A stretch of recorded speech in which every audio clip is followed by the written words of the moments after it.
Hi guys, welcome in this channel. This reading is for collective energy of collective around this day.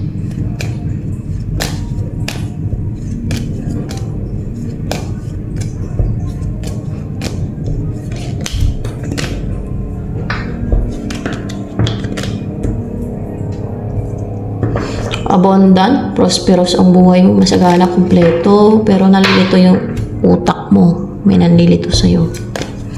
Distracted.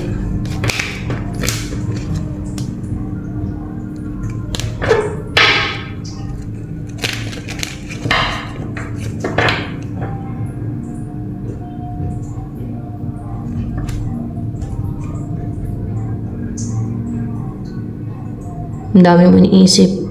Gusto mo kasing maging masaya na sa buhay mo. Mamuhay ka ng, yung kontento ka na buhay. Ganon. Pero, maaaring may nanlilito sa'yo kasi ayaw niyang mamuhay ka ng, yung makontento ka. Ayaw niya mamuhay ka ng masaya. Kasi gusto niya, under ka sa control niya para makuha niya kung ano yung gusto niya. From you.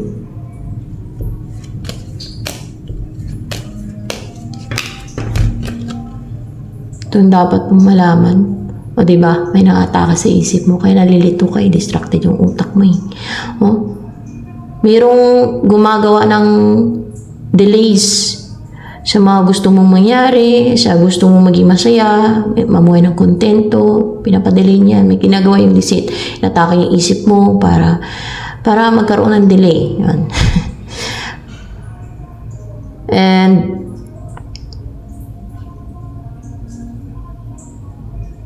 pinapaklouded niya yung intuition mo. Yung gut mo. Yung intuition mo. Yan.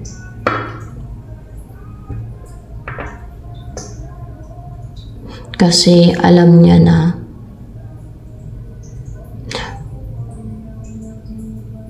magre-reach out ka sa person mo or else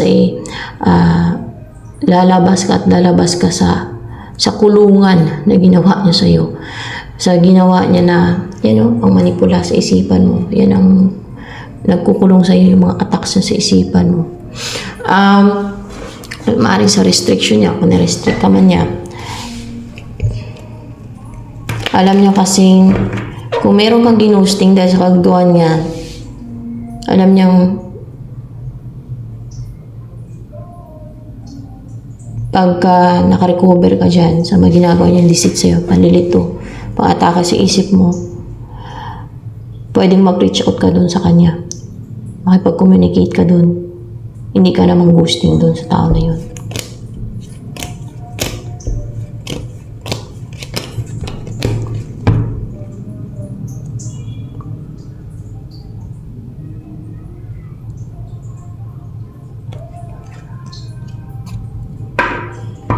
Gusto niya kasi patinggahin ka, di ba? Kontrolin ka talaga, matingga ka, hindi ka kikilos, hindi ka makipag-usap, walang collaboration, hindi ka makapag-build yung mga gusto mong i-build, like family or else ay kung ano man yung gusto mong i-build or company or negosyo or may gusto siyang pigilan.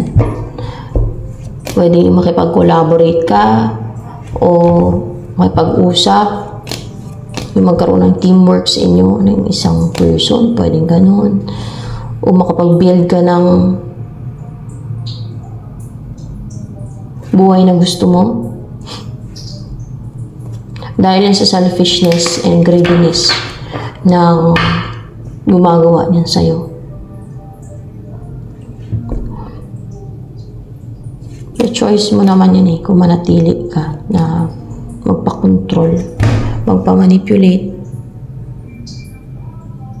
Buhay mo yan. Binabasa ko lang na may energy.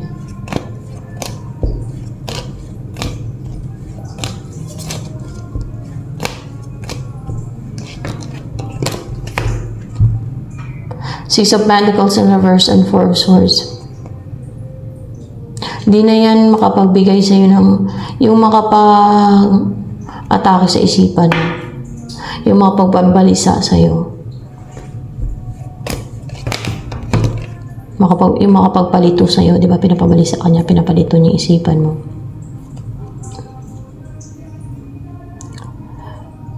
Kaya maging defensive siya, makaramdam siya ng fear, no? Maging defensive siya, maging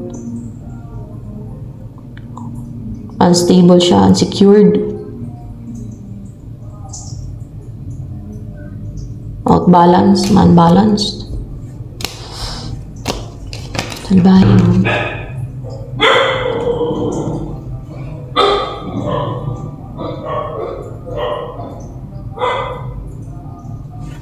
Babalik sa kanya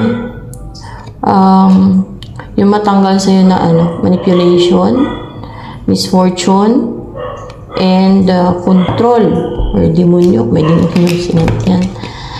And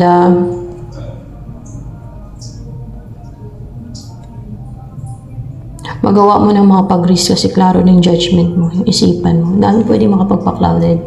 Yung isipan ng tao, kahit ako nga minsan nagiging clouded yung isipan ko. Kala nyo lang.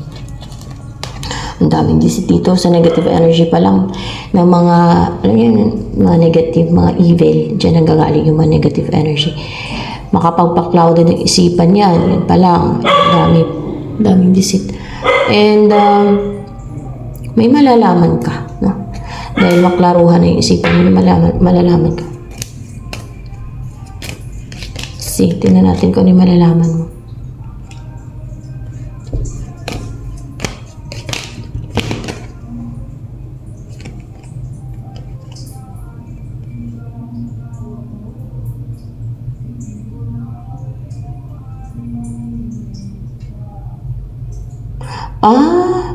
Na hindi pala galit sa'yo.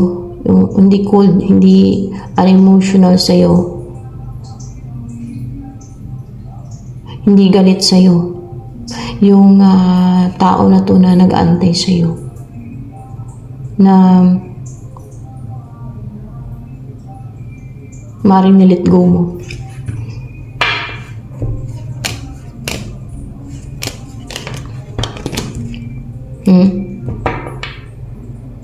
Dahil meron na pa-juggling sa'yo. Nirelease mo yan, nilet go mo. Yan ang indication doon. Ayan.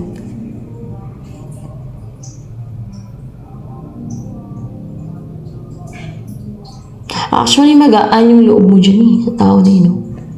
Para bang twin flame, soulmate, or kaya mga ganito twin flame. Yung malapit ang loob mo sa kanya. So, you feel there's balance, harmony sa inyong dalawa. You feel at home. Yung maramdaman mo sa tao na yan. Nag-aantay pala siya sa'yo. Ayan o. Nag-aantay pa rin siya. O nag-aantay siya sa'yo. Hindi pala siya galit sa'yo. Hindi siya cold sa'yo. Klaruhan ka na hindi siya cold sa'yo. Yung malaman mong disit. Maaaring pinaniwala ka, pinasukan ng disit yung isipan mo na sinabi sa isipan mo, galit siya sa'yo yung tao na yan at hindi na nag-aantay, na nilet go ka na ng tao na yan, ganun. Kung siya man tingin mo na nag-let go sa'yo, yun pala yung manipulation ng pala yun sa isipan mo. Nang gumawa ng disit, ganun. So, daming deceitful dito sa mundo. Ay, nako guys.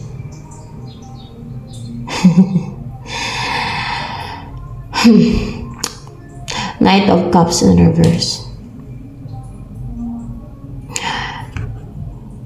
At meron siyang nireject, guys. Meron tong nireject. Or siguro mga spells, love spells. Love spells. Nireject niya yung love spells na ginawa sa kanya ng, siguro ng iba. May gumawa sa kanya ng love spells.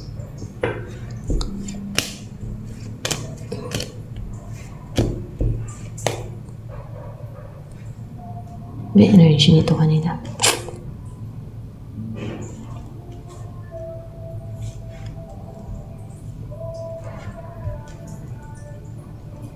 Ito pala.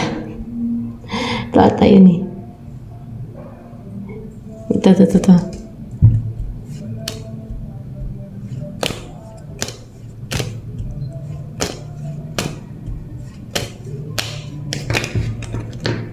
ay bubuo kayo ng pamilya. If gusto mo. If gusto mo. Ha? Kasi kung hindi mo gusto, anong magawa niya? Di ba? Kung ayaw mo. Kung gusto mo yan. Kung gusto mo lang. Kung gusto mo. Kasi kung hindi mo naman gusto, paano kayo magkatuluyan, di ba? So, ano lang yun? Sign of Cups. Bubuo kayo ng pamilya nitong tao na to. At mamuhay kayo ng fulfilled, happy, contented, masaya. Yan.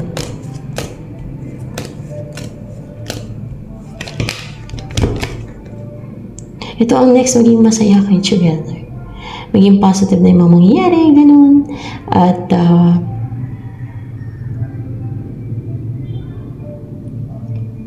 maging interested. Maging interested na